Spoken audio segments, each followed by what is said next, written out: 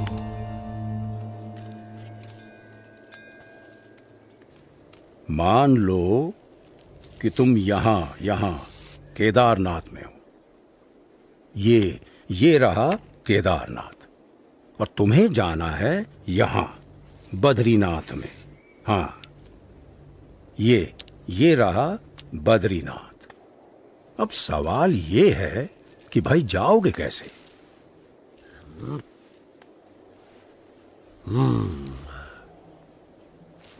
तो तुमको जाना पड़ेगा पहले ज्योतिर्मठ, ये यहाँ पर, और फिर यहाँ से ऊपर ये हाँ, यहाँ तुम पहुंचोगे बद्रीनाथ। ये तो बड़ा लंबा रास्ता है, ज्यादा समय लग जाएगा। यही एक भला चंगा रास्ता है जो तुम्हें सही सलामत पहुंचा सके। और कहीं इधर उधर भटकने गए तो हमेशा के लिए भटक जाओगे। किसी जंगली जानवर का शिकार हो जाओगे, या भटकते भटकते ही मौत के मुंह में जा गिरोगे। हाँ, फिर तो हम इसी रास्ते से जाएंगे। हाँ भाई, क्या कहना है तुम्हारा? हाँ भाई, जान बचेगी तो ही तो बद्रीनाथ पहुंचेंगे। हाँ?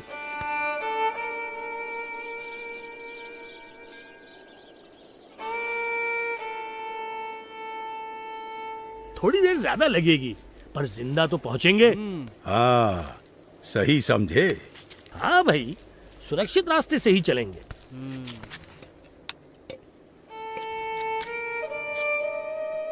केदारनाथ से सीधे बद्रीनाथ जाना असंभव भी तो नहीं है।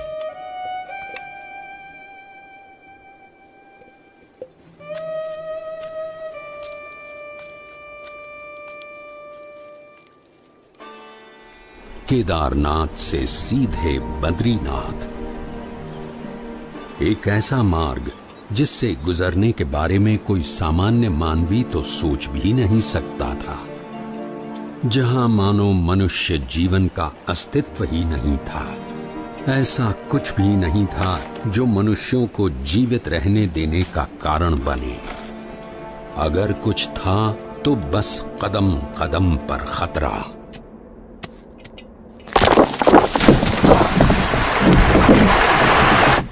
शून्य के नीचे का तापमान जो पानी को पीने के लायक भी नहीं छोड़ता था।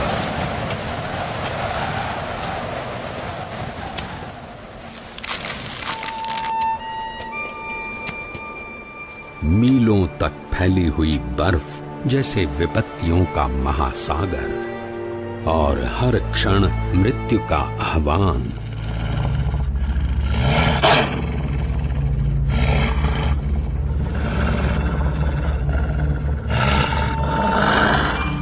पर केवल 11 वर्ष का एक बालक कृत निश्चयी था अपने ध्येय तक पहुंचने के लिए।